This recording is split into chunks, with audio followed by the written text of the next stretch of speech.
student playing. It starts playing, but there's a chance that it goes to like, if it pops up saying exam memory, just click OK.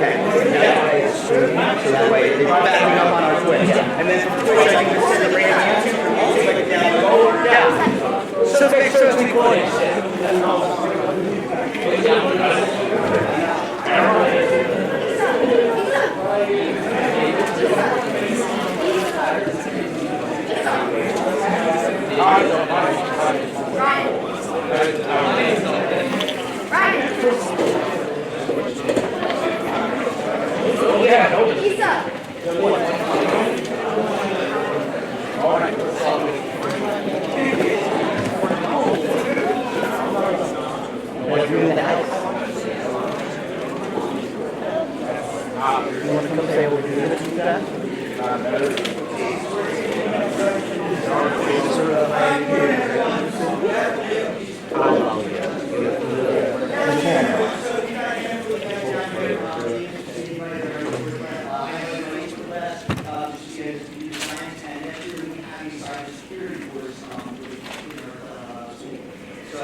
Their career pathways from here, exactly where you're sitting in OBHS right now, into a new field of emerging technology, cybersecurity, broadcasting, media design, what else we got? Programming, trying to think any other topics that we have.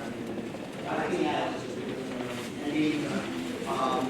So the Esport class that we have here, we're going to get started where I know a couple of these panelists up here were interested in gaming, and they're just being kind of led them into these careers, because I want to be a game designer, led me to having that program, which led me to having so without kind of introduce, we are 6 panelists today. Richard Thompson from class 2007 works for Prudential. Brian Dixon, class 2009, works for Show. Frank Santora, class 2010, works for Con Edison. We got CJ Parker, class 2014, works for Rapid SOS. Is that right? Ella and Frank, for her. Solano. Good enough. Works for the NBA, and for Con Patel, working with the at MCU. So, just a little background on each of the one. Rich here is technical leader with experience over infrastructure, application modernization, his regulated environment, his expertise includes information security, file architecture, API development, and complex data systems. He earned his bachelor's and master's degree in information and technology by the computer and business from NJIT. Brian is class 2009 again, software architect work. Now this is when Brian is not this, because I showed you before. He's software engineer with 10 years experience building on an SaaS platform. He was employee number 2 at Show helped grow through startup. He's serving 250,000 monthly active users across dozens of integrated systems. He now leads application architect, development, and is expanding into AI, proprietary agents, and SUV integration. Get it all right? He has a BS in bachelor's in information technology from Frank Santora, class 2010, cybersecurity professional with Con Edison. And we're going to Frank also a little bit explain why he's not so pictures as a result of the job. Technical specialist with Con Edison, helping protect critical infrastructure to support secure technologies operations.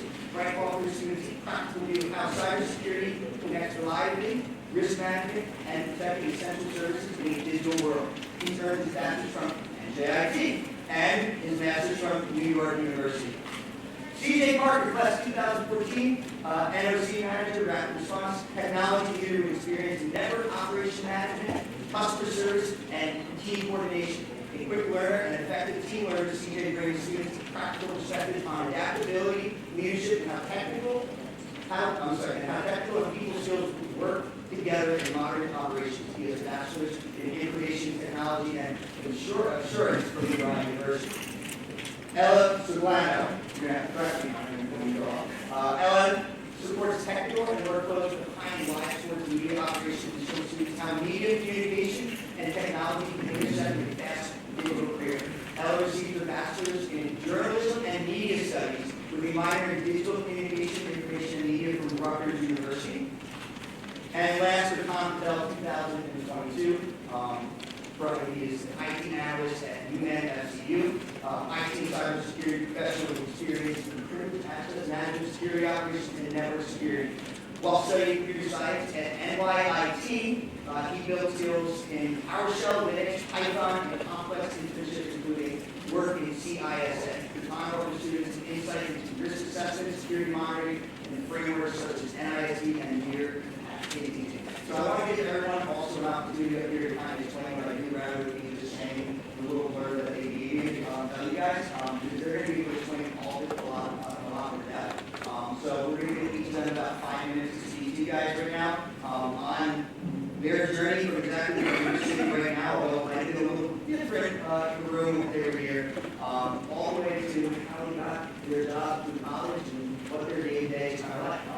So Frank, I had you first, go ahead. So if you want me to slide over, just let me know. There's my, you might have to put a power button on it.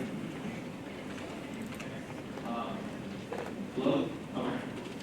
So, Frank Toro, I am with panelists and I've been there since 2015. I'll give like a little bit of background on who is panelists just real quick. So, we are electricity utility. If you get electricity, like ACG, you get your power from Jersey Central Power Plant, basically. Now, effectively, ComEd is the New York version of the ACG, basically. Now, so we power electricity, gas, and heat all right in New York City. So Manhattan, Brooklyn, Queens, Staten Island, Manchester, all of that effectively comes from ComEd. So this is just a quick breakdown in terms of photo, our service territory, how many people we're powering in terms of electricity, gas, and steam. But it is quite a bit. We are the most geographically dense population in all of the United States in terms of electricity. This is just also a quick breakdown in terms of how we actually deliver power to our customers. This is also an important aspect to understand from a cybersecurity perspective in terms of really you actually protect it. So power first gets generated from, let's say, either a power plant or a solar farm or a wind farm, whether it's clean energy or dirty energy, it can generate some. That power is then being transmitted via transmission line over to the transmission substation, gets set up or set down to the distribution substation, and then effectively goes out to the customers as a low level voltage, and in some cases high level voltage for our bigger customers in New York City, like EFRC, for example. Quick thing that we want to highlight in there is network transformers, networking equipment that effectively allows us to manage flow of electricity. All of that is digital at this point. We control all of that from centralized locations, both in Manhattan and also out in the Bronx, so that we have operators who are able to, at any point in time, send the flow of power from one customer to another, potentially also being able to isolate equipment if there is a manhole fire, any emergencies, response, things like that, all that is controlled with push button. Go to the next one. So just a few more pictures in terms of what we're actually protecting assets.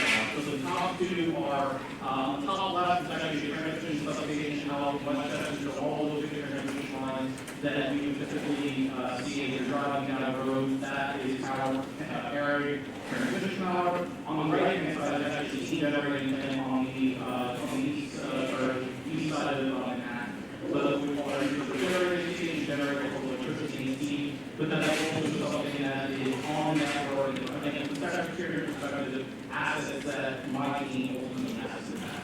And then the lower right-hand corner is just a quick photo of what our control room looks like. So at any given point in time, the operators there, clinical set 365, monitoring our network to see effectively what is going on from Westchester and all the way down to Staten Island. So if there's any outages, if there is any overflow of power, they're ultimately able to do course corrections as necessary to keep the power continuous. And then on the right-hand side, lower right-hand side is just a photo of ultimately what we call a breaker, where you can essentially open and close the power flow. Those are all slides, and then just a kind of quick background on myself. So I was a 2010 graduate from OBHS, did 2 years in Lincoln County College, because I wasn't sure what I wanted to do at the time. At the time when I went here, we didn't have a cybersecurity program, we didn't have IT courses.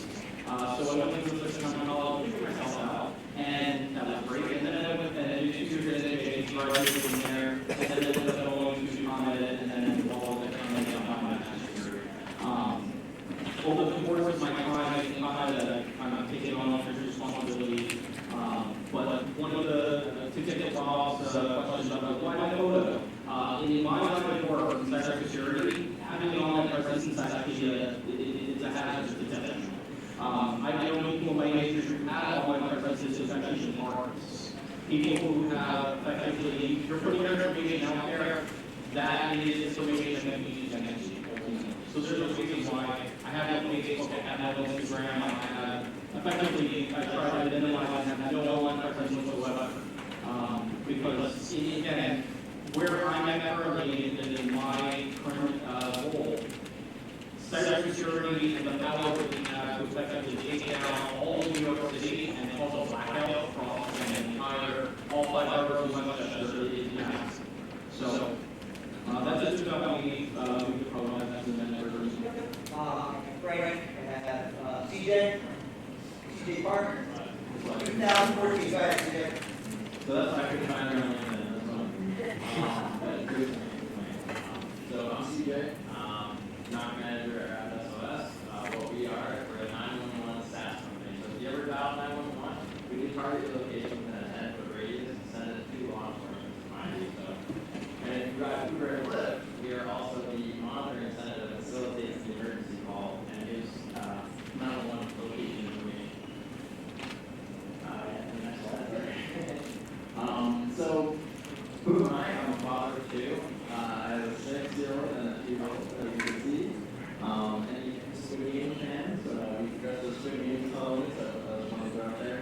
And also down here, I have some Esports affiliation. So that's actually kind of how I got started.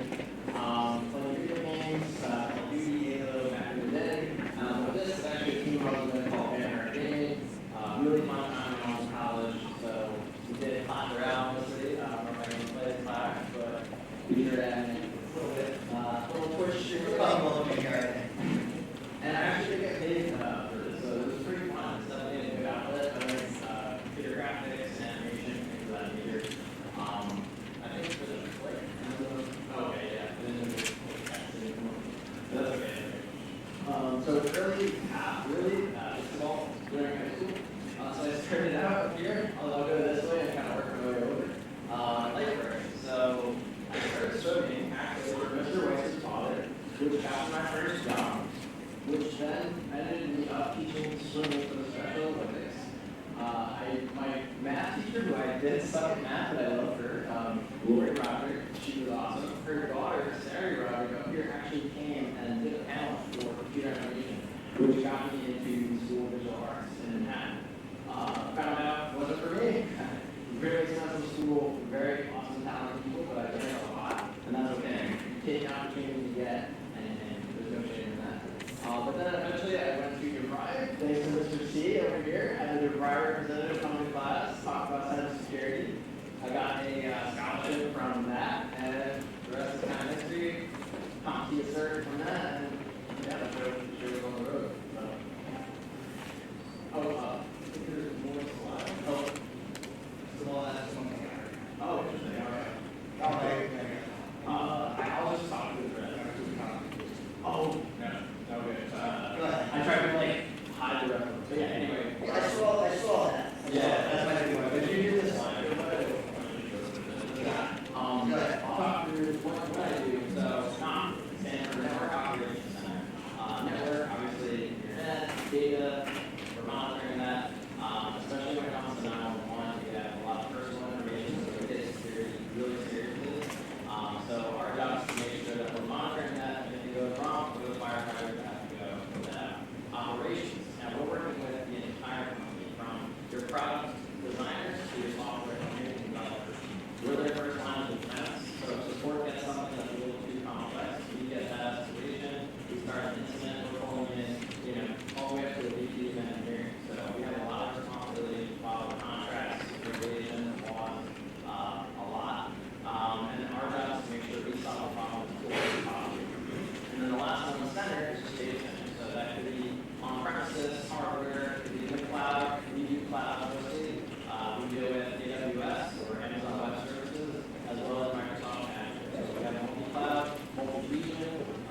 Kirtan, 2021, right?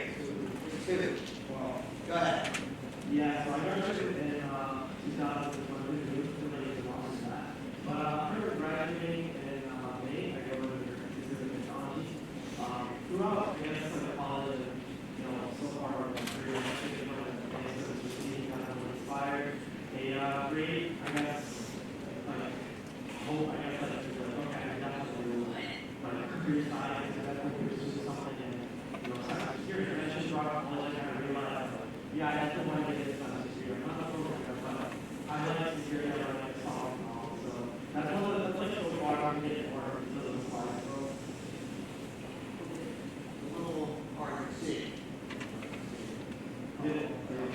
yeah. Oh, sorry. Yeah. So I think this is some of the pictures from my institution. So on the right hand side, I work at a federal agency, my question here. So honestly, like really cool, like all the youngest person, 18 years old. So I think I'm pretty young to be like trying to really yeah, I don't know but I got it for sure. It was a really good time. Did a lot of like so primary work, so a lot of like computer primary looking at from like the discovery standpoint, all the ways that learned a lot of different tools and technologies. We were primarily using like Amazon Web Services for accessing the like different like virtual machines and different services. A lot of Splunk, which is essentially like to go like log security incidents. And then the other internship was at 3M, so it's like your cake, manufacturing, company, chemical engineering.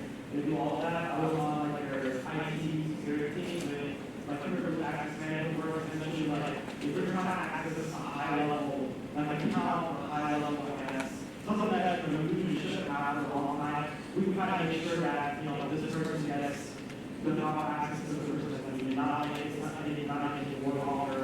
We should spend a lot of time like adding accounts that could possibly like ruin the entire company and broad access. So my journey on a lot of things like I'm still one of the things I realized like a lot of times you have to try open your brain up. So I go to the city and work and stuff. I think it made me realize that it's just so much world out there that you guys haven't seen. And I recently also just went to do and I'm like, oh, I kind of expanded my mind more than that. So there's so much to see in the world, so much to learn. Honestly, your eyes, but never ever assume that wherever you're at right now is going to be the next thing, the next 1, 2, 3. It's really life can change. In a second, you don't realize that. So, honestly, I think this is, I feel a lot of improvements also. College people just take it all the time. There's a lot of times where I sank to the ground, cried in the room because I didn't know what I was doing, what I was doing. I failed so many interviews as well. But then eventually, when you get to the full low point in your life, you don't realize that there's no other way to back up. So get on your feet, you move up, and that was the year 25, where I led 2 internships in cybersecurity. So I definitely didn't come back, I was definitely proud of myself. And currently right now, until graduation, I work at UNSU, which is essentially like a bank that provides like loans, federal loans and stuff to like United Nations employees. So I work as like IT analyst there. But it's basic role, but a lot of times when you get into a career, we start in basic roles. So I'm doing password resets, monitor setups, if someone has a problem with Outlook or something, like we're basically the first responders to those type of incidents. But it kind of learn how to work in a fast-paced environment, and I think it's definitely useful for like anyone who's trying to get into like cybersecurity to start off in IT. I think it teaches you a great foundational skills, and yeah, I mean the best advice I can give you all like listen to these teachers. They definitely have a lot of knowledge, and they want the best for you. Slides for the next couple, but we'll just kind of pass it around. So we'll go Brian in this city class 2009 next. Hi, I'm Brian. Yeah, all right. Yeah, I graduated in 2009 and went to the University of Technology. My journey was kind of interesting, and I think plays into a lot of what you're doing here is that my degree is actually super technically in game development. I have never worked professionally in game development, but it did really start my passion for learning to program.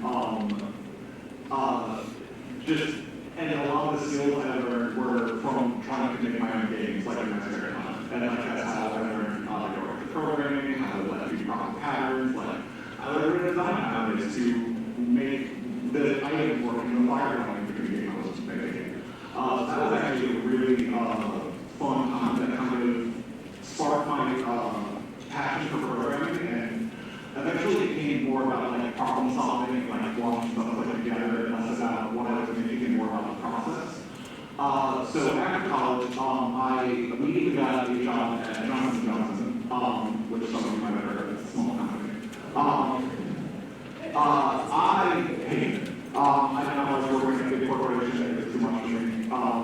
So I went and got a job at what at the time was like a pretty little startup that did like a HR training for like healthcare things. But then if you work at a startup for a decade, it just becomes another company. Yeah, but it was a really unique experience where I was employee number 2, employee number 1 was a back-end engineer, I was a front-end engineer, doing a lot of like basic, like HTML, JavaScript, CSS, a lot of CSS. Yeah, I got to watch a product from like design docs to launching and getting customers, and then when 10 years later we decided that our tech stack was, once again, it was cutting-edge technology for 2014, but we're not 2014 anymore. So when we kind of refined the platform, that's when I kind of got promoted to like software architect. What that means is basically I designed the entire system from like a twinkle in my eye to like it shipping last December, which I'm very proud of. So that's a really fun experience I had that I found that it's actually something where really I'm like software takes a long time to write, and a lot of people don't stay at one job for that long. So it's been kind of crazy to watch this project be delivered from, once again, just like design docs and ideas like to something a quarter of a million years ago. So that's been really neat. But yeah, that's as for like my journey though, I started, like I said, just like doing like basics like front-end stuff, CSS. I got paired with a like very experienced back-end engineer that I learned an immense amount from.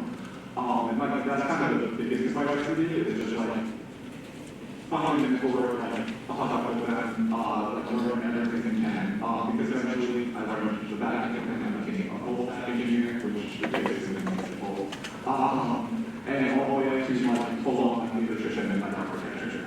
And yeah, it's been a pretty good journey. And now with my phone, but now with all the crazy stuff with like AI and ACTs, like customizations, we're kind of like going to like that next frontier. And I'm learning a lot very quickly. Learning all the programming languages. I have to finally pick up Python after 10 years. I'm very excited about it. But what do you do? All the doing stuff like Python.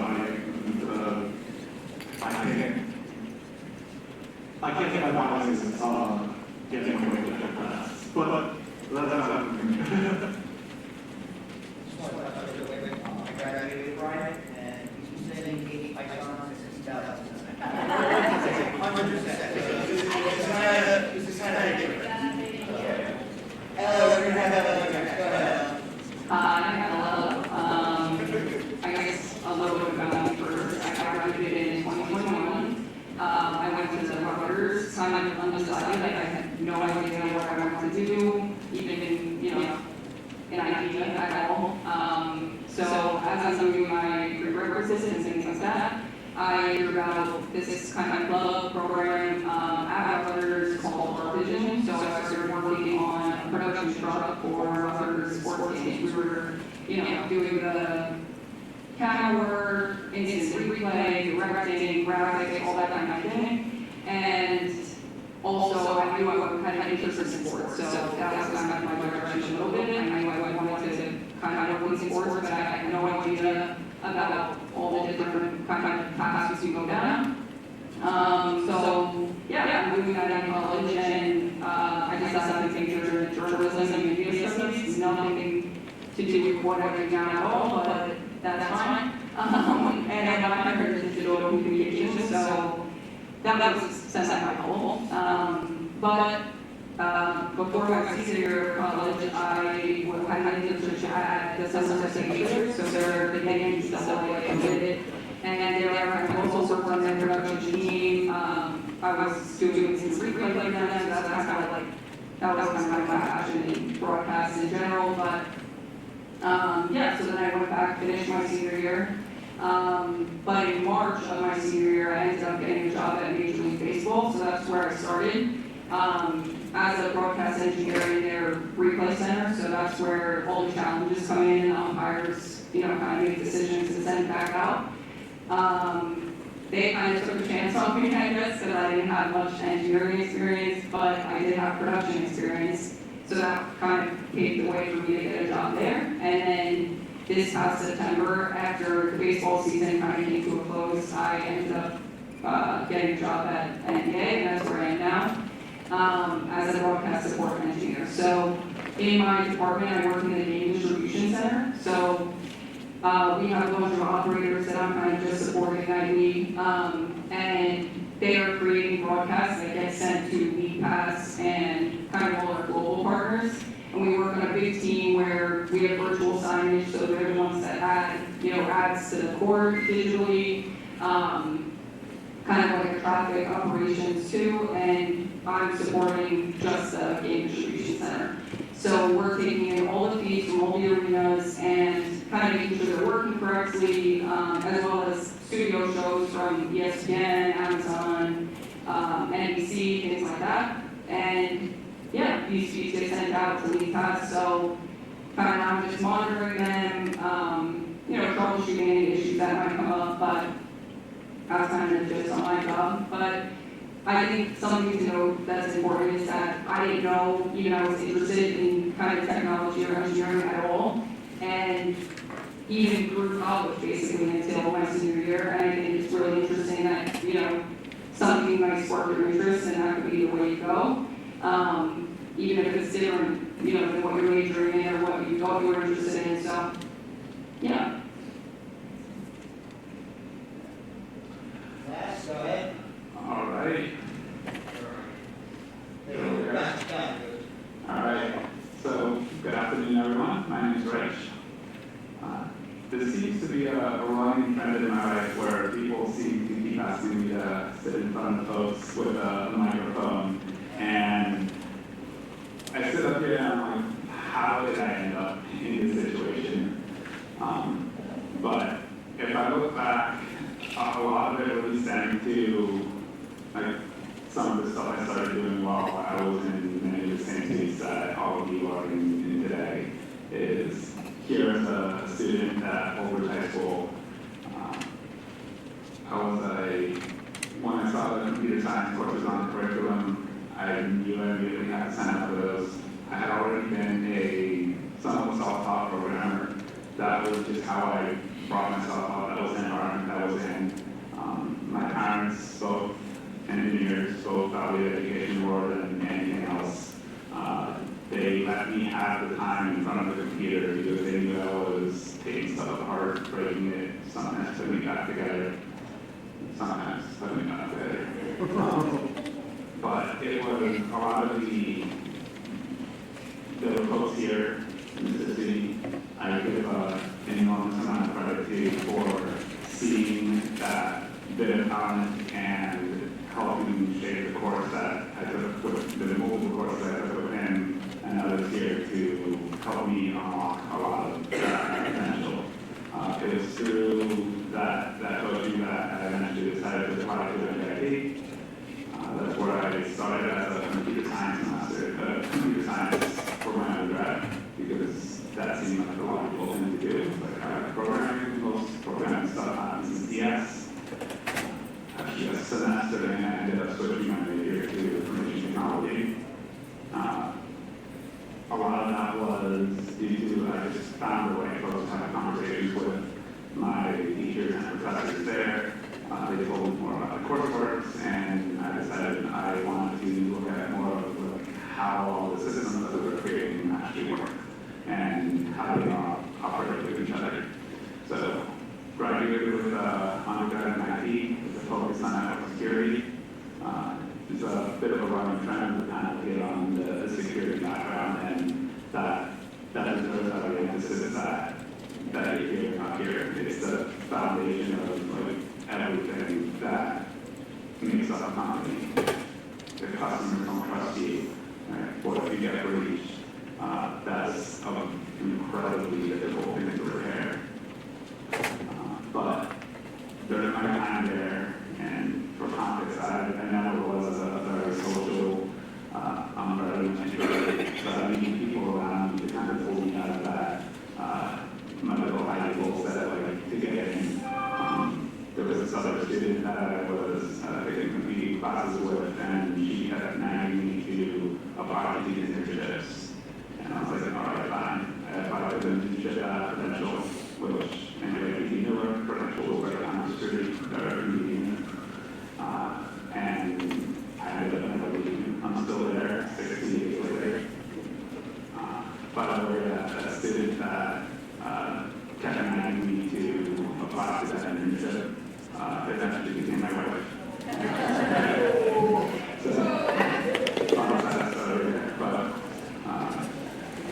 Throughout my journey at Credential, I think I've had almost every role under technology, from software developer, database admin, system admin, did a lot of work controlling with our cybersecurity teams, built out the tools that they use to run their stock. Splunk, I was the one that brought that into the company and started a team around that. Eventually, my kind of reputation was this technical figure out of random pieces of technology that I struggle with. Let's get it in, go figure it out, build a team around it. And once that team kind of like grew up and was ready to leave the nest, I passed it on to someone else and went back to solo figuring something else out. And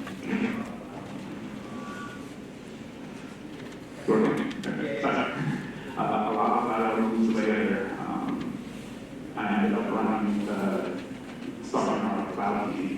So the first foray into AWS, that grew from 4 people, ended up hiring 4 more, a few other teams and mergers inside the company later. I was somehow managing 35+ people. Incredibly different world there, but throughout that journey, I made sure I was keeping my hands on the technical stuff. I never wanted to be that manager that told people, hey, go do this thing when you clearly know that person doesn't know what they're talking about. So eventually an opportunity came up to report to our chief technology officer as a distinguished engineer, which was a new title that they basically ended up creating for me there. And I worked as the senior most advisor to our CEO, to our chief information security officer, CEO, our chief data officer, and I floated around and solved some of the hardest problems the organization has. On the cybersecurity front, we mentioned about social media presences. Anyone play D&D? Yeah. You know your character lines? So I like to describe myself usually as a chaotic good. Right? So you'll find my social media presences online. Most of it's fake info. Right? You'll see my Facebook, and I still have my title in there as like lead AI researcher at Cyber Systems. Hopefully folks get the reference. If not, look it up and that will be it should be required option. You look it up,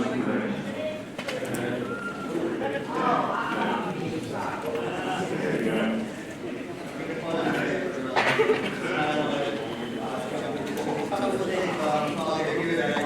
I'd like to kind of discuss amongst themselves.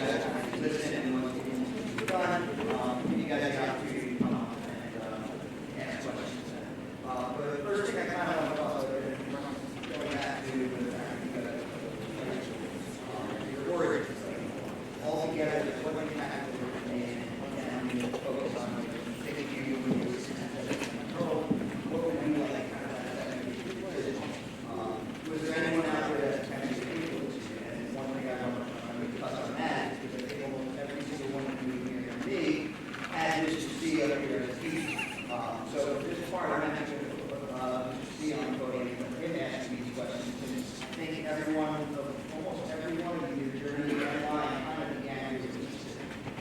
So, Mr. Steve, before we start, I just want to acknowledge a couple of things. First of all, I want you guys to proud of them being here.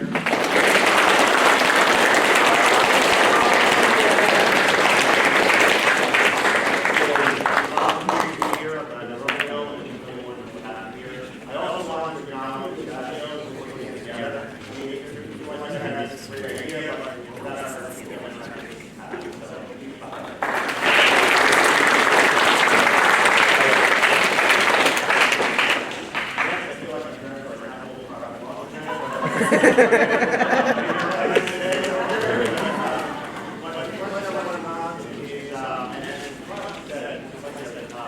Six or seven people up here, I had now that I brought them to work,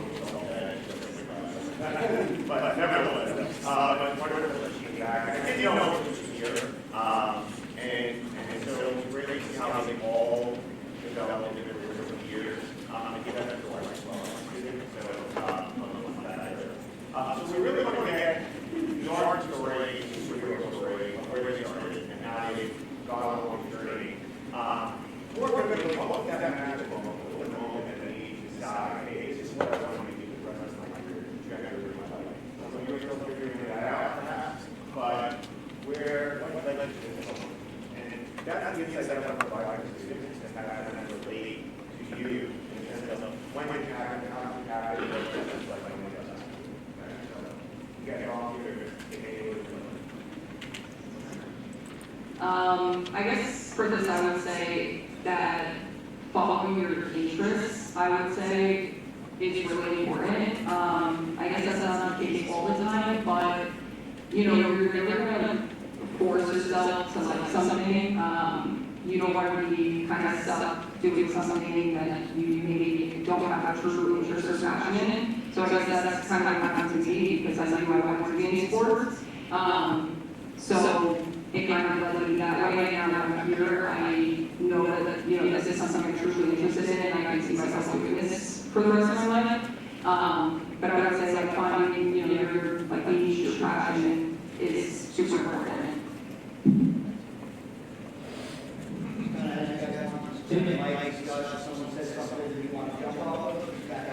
So I remember when I was here in 2010, 2009, 2008, I took computer repair, and that kind of like sparked my interest a little bit more so on like working with technology. And then I started to take other courses where I was on the computer, and then realized I actually like bypassing security controls, and I like the idea of potentially breaking into a network.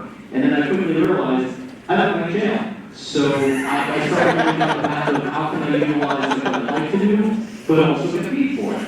So that's kind of like how I went down that path of, I like technology, I like being able to do certain things, how can I leverage that for my career? That's how I ended up going to Middlesex, trying to figure out, do I become an IT or a CS, like what is out there for me to kind of delve into? I figured it out at Middlesex, and by the time I was going to NJIT, went full into cybersecurity ultimately. Okay.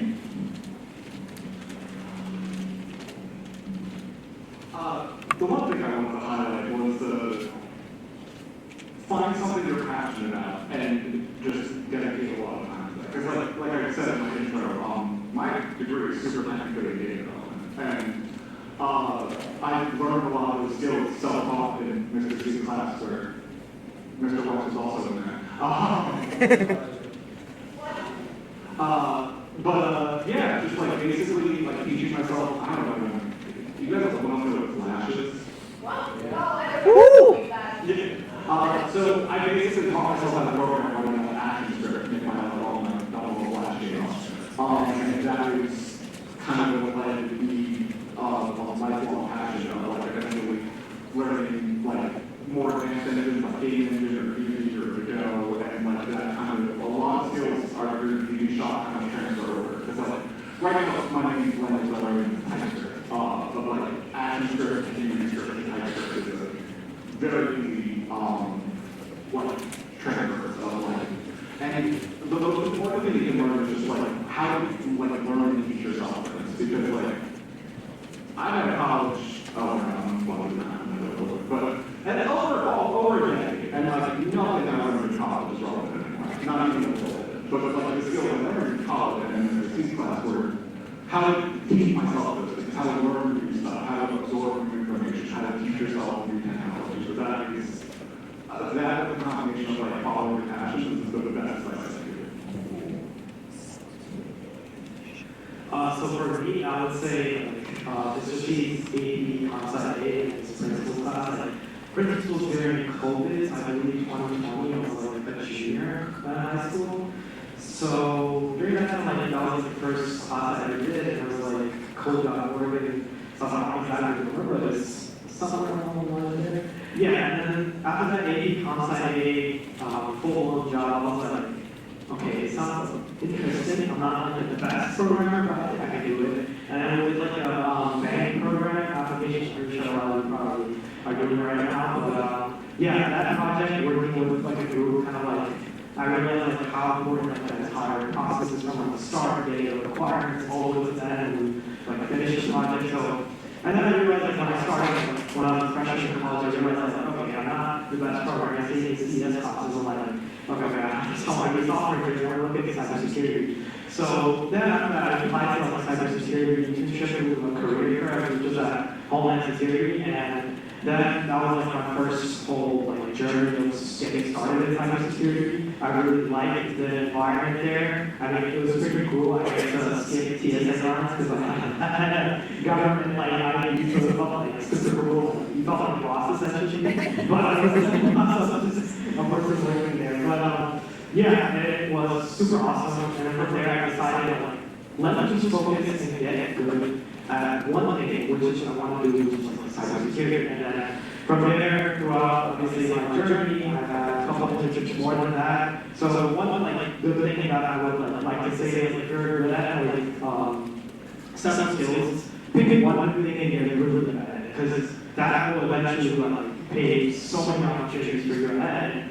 As you can tell from my journey as well, that's kind of what I essentially did as well. I didn't want to make it multiple things, I wanted to get good at like one thing essentially. So that's what I'm really like just emphasizing to all of you is like I know you guys are still early, still a long time left, but you know, if you're actually good at one thing right now in school, get good at it more and then see what that takes you.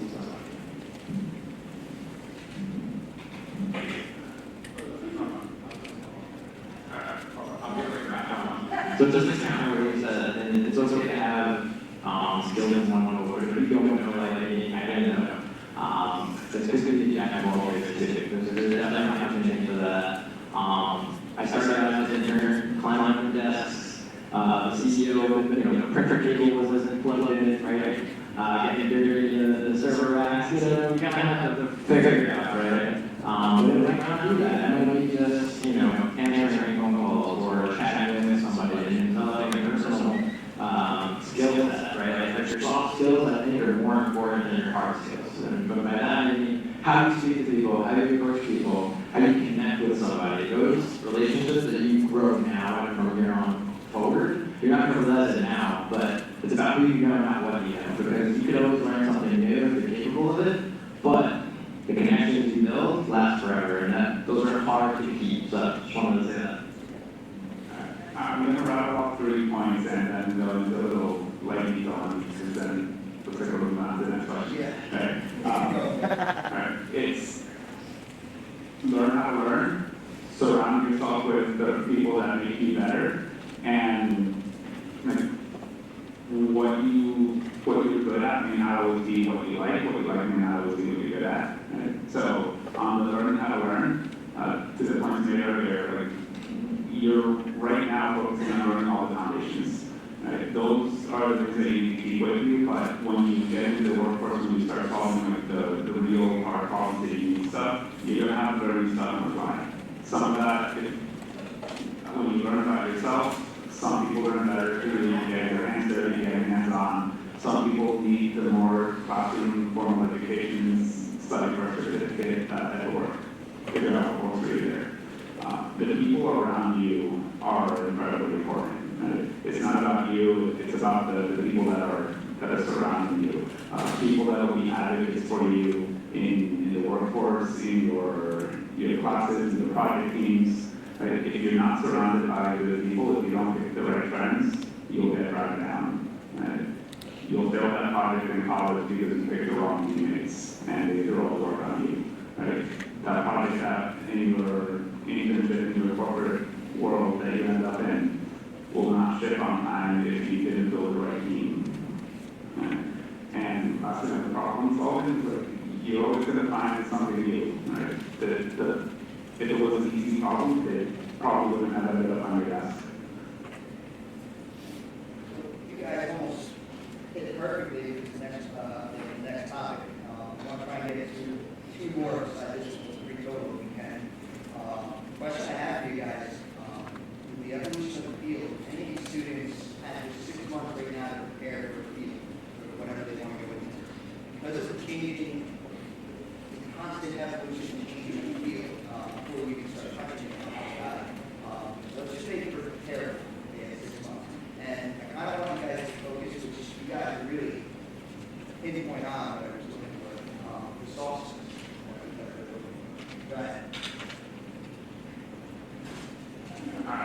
You want me to repeat it? Since I started on the soft skills, yeah, it's cool.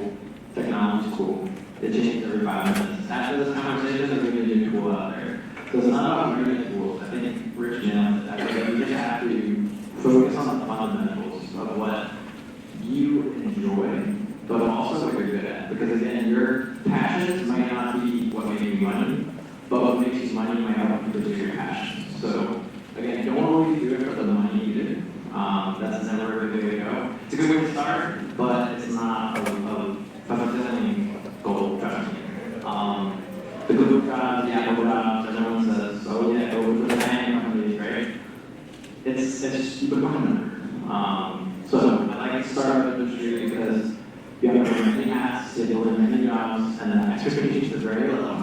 So don't just say, oh, that would be cool. It's good to have those dreams, goals, and aspirations, but let's face it, 99% of you are not going to get into that job, and that's okay. It doesn't mean you're never going to get into that job, but do the hard work and the struggle work when you're young and have the energy of just figuring out what you're good at and honing in on the soft skills and really building the connections and relationships that last forever. Obviously, as you see here, we're all here for security and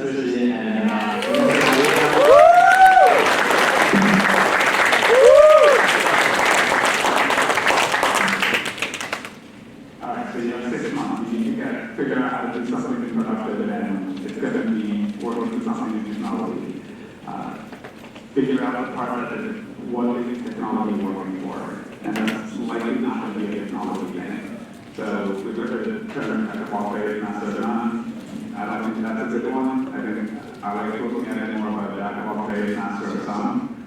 But so figure out you still have time to master something, but as you gotta spread your skills, and the more you can branch outside of the world of technology and do some other line of business, something else that is doing something productive for society, for somebody else's business, something that's solving a problem for someone else.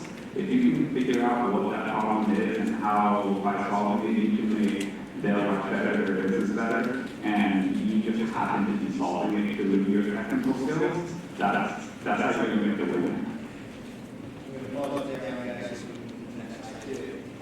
I do want to give a few minutes to the students that are going to ask questions as well. So two more quick ones, we've had one or two of you guys, but AI, right? AI, right? Tools and innovation, how do we get that right now? Go ahead. Have a couple of pointers that will put jobs, create more jobs, as it moves, go ahead. So I feel like I have something more than me. Because I'm either an evangelist or a hater. I think it's a really neat tool. I'm also very worried about it. I don't know if anyone's familiar with the phrase common offloading, but basically, it's basically like that, like if you rely on AI for too much, you're going to find out around you. I see it right now with my engineers. They use the AI to write code, and they can't go away and edit the code anymore. and it's like leaving you a real version of what technical skills. They look at commands, they don't have one basics, like see a lot of stuff. It's like a lot of stuff gets lost if you trust it too much. That being said, it's an amazing tool. I use Claude Code every day at work. But it's finding that balance of what can you rely on AI for to get that genuine productivity boost, and what should you kind of do yourself and like learn to do critical thinking skills and like learn to do problem solving. And on that regard, just what you kind of saying, you can rely on AI to do a lot of the groundwork, but if you don't understand the fundamentals, you're going to go and crappy stuff. So overall, I think of AI more as like, I don't know if anyone's familiar with Star Trek, but like the computer from Star Trek. Like you ask questions, they can like do simulations, but like the person using the computer is still like the brain, like directing it and like kind of managing it. It's really good at some things, it's really terrible at other things, and learning what is good at and what is bad at very quickly will help you utilize that in the best way. Anyone else want to touch on it real quick? No.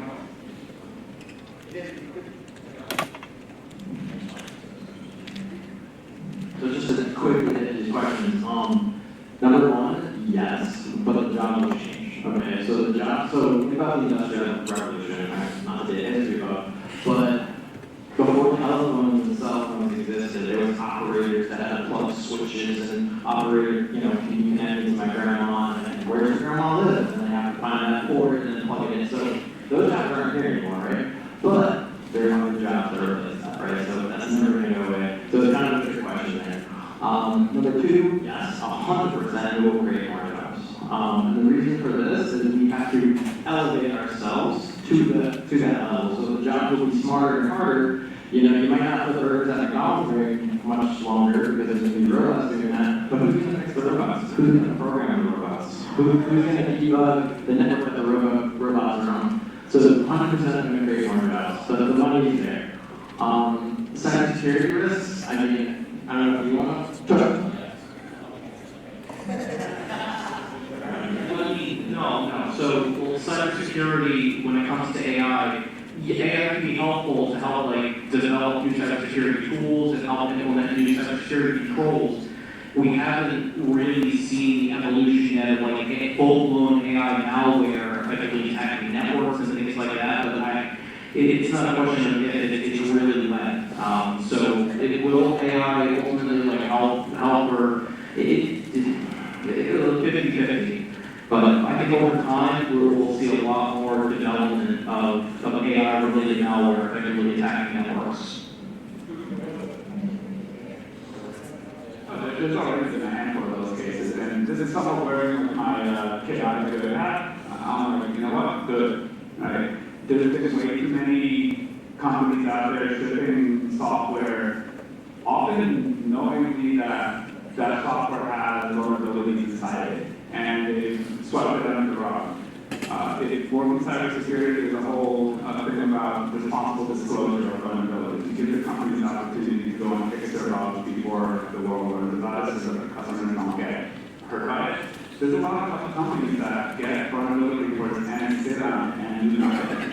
Right? So you're thinking about Anthropic releasing building models like Mythos that can discover vulnerabilities or vulnerabilities inside consumer-grade production software everywhere.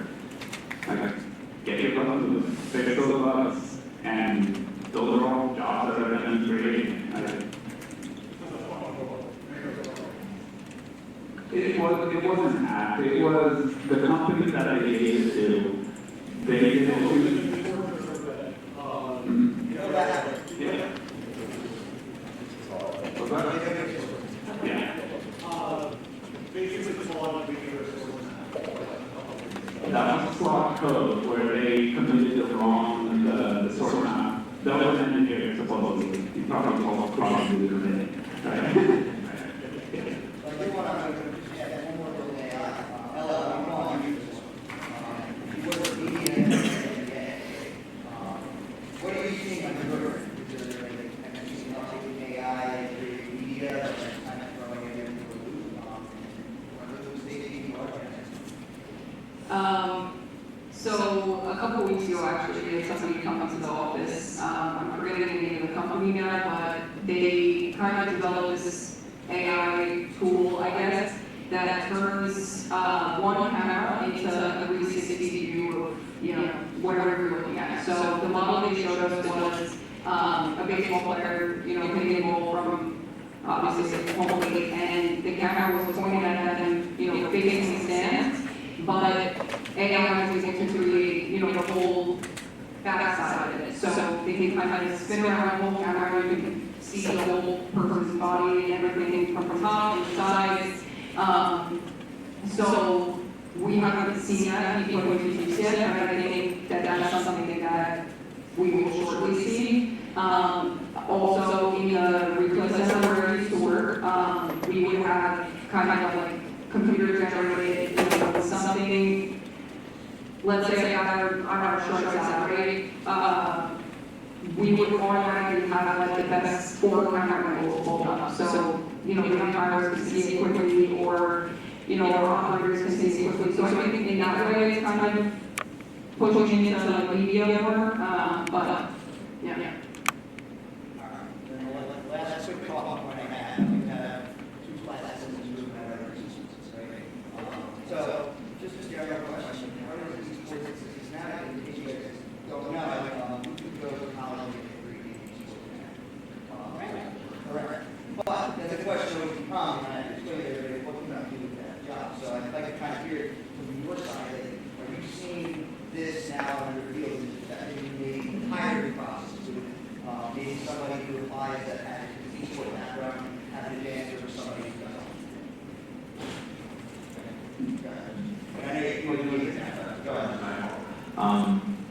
That's a good question, actually. So, as an esports player and caster, shoutcaster, never thought about it on my resume. It was interesting, but it led me to network, problem solve, eventually be a good team leader.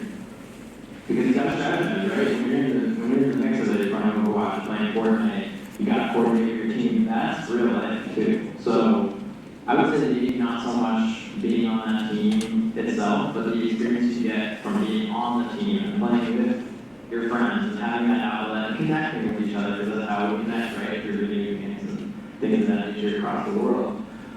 But what's the question again? How do you relate those skills to a job? Yeah, and how would the hiring process? If you go to school for it, and you're like, I don't know, manager, the process, so you can even, again, you can even focus on some of the skills in there as well. So I want to second some of the leadership and communication skills. Is that something you see in sports? And that's something that I never realized that when I was in school here, like the value of being part of a team, being those high pressure situations. I was the nerd CS kid. I was like, I'm going to stay away from the sports people. Right? But the personality that is required in order to operate under that high pressure, that you'll find those situations in the workplace. So that adds value there. I see some motivations to the esports session, which is game development and the role that comes into there. Obviously, if you study game development within and getting into game development, that's a more career path. But for me, I see game development is one of the hardest realms of software engineering. It's really hard. Buckle up your math skills, buckle up your physics skills, because that's the core of game dev. Trading, algebra, calculus, pay attention to this. But if you look at the other industries that can benefit from those skills, and I work at Prudential, the financial services company, we sell insurance and other finance products. We do a lot of financial modeling, predictive analytics, actuarial modeling. There's an immense amount of math required behind those things, and it's not that it's required to be really high performance, because that code is running on GPUs that get paying for like 5 a minute, and those are really expensive. So if you can optimize its algorithm extremely well, which is something that if your game needs to be running at 144 FPS, and that after physics calculation is going to drop you in frames, you need to make that perform. That same type of problem solving exists in many industries. Right? So you can be creative in how you cross-apply those skills. When if I see that type of background in the lesson, I know that person has the background in order to solve like each other world problems that go on. One more question I have, but I don't want to do it already, but it's time and that. So if you want to do Q&A and the audience comes from us, middle or side, just stand up and ask questions. Anybody in here? Anthony, go ahead. Stand up. So, have they added either helps for your day-to-day life when it comes to like your company and your job, stuff like that? Yes to both. We've had like shift some products go much faster. We've also had some of the non-developers go and install code on their machine, and then go like, why is our soft telling us like why is this non-developer Scrum Master guy installing this random piece of software, and then I said, oh, process it was public, and I just said yes. So our cybersecurity team try to deal with people that don't know how the tools that they're using.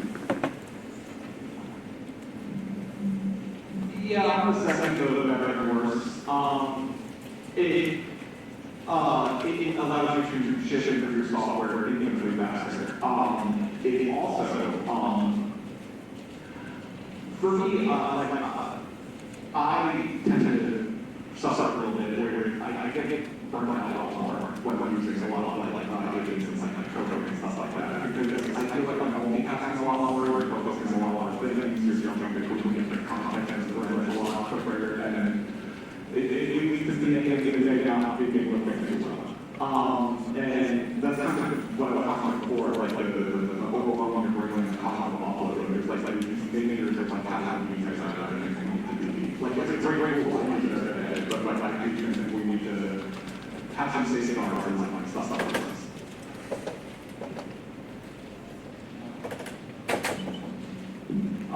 So at least for all the internships I've done, they encourage us to use AI and not to like public company code or any sort of proprietary information or classified information we're working with government in the, I guess, AI itself. But it may be like here, you have basic stuff you want to write, you have an error, something like that, and I'll have to read hundreds of pages of documentation, just do quick. Pull up Claude Gemini, whatever you want. Now it's Claude Gemini, and back in 2023 it was like mostly ChatGPT, but yeah, just quickly, get it done and walk through the entire steps. And yeah, I'd say it makes life easier, but don't rely on it fully. Make sure you actually know what you're doing, otherwise you just have a brain person. Like, yeah, it's literally undependent over and over again. Yeah.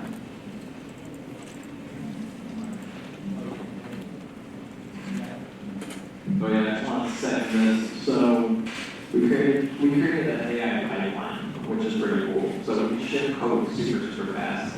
But the problem is, folks aren't thinking about what that could do if some bad code gets out that door. So security protocols are in place, we have tests and guidelines and things like that. So if you don't know what you're actually building, build it in a sandbox. Build it outside of that network, as he said, like play around. It's fun, it's creative, and it's you're exploring, but don't trust it, verify it. Okay, that's my number one thing for everyone here. Trust but verify. Okay, don't blindly trust anything. Right? We go on Wikipedia, right? All your teachers probably say, don't trust this website. Wikipedia gets changed, right?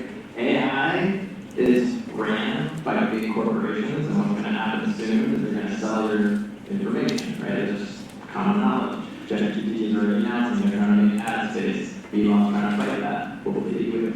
But, so what I'm trying to say here is you have to not only use AI because it got to keep up with everyone, but you have to research in the space. So like, for instance, I think Reddit is a great example. So there's some great Reddit threads where like people are in there and communicate don't just take ChatGPT's answer, take someone else's, like, what is their experience like? Get some, background knowledge on that first, before you get to that, but, yeah. Got another question down here. Jacob, go ahead. Come on up. Hi guys. Just a curious question. As an artist myself, I've had a lot of personal opinions with AI and not liking it. But as also someone who enjoys technology, wanting to code his own video games, I've grown to have a split idea on AI and the difficulties that it comes with. So just genuinely, with every single one of you, I ask, what are your views on not AI but generative AI?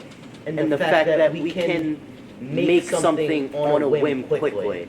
I mess with Coach Weiss all the time about it, but I'm genuinely curious on your answers as people who work with AI tools in any function every single day. And this is probably something that you guys always have to deal with, and you probably experience within your jobs. More of the graphical media side, but also, has it benefit you in any way? And what are maybe pros or cons to it?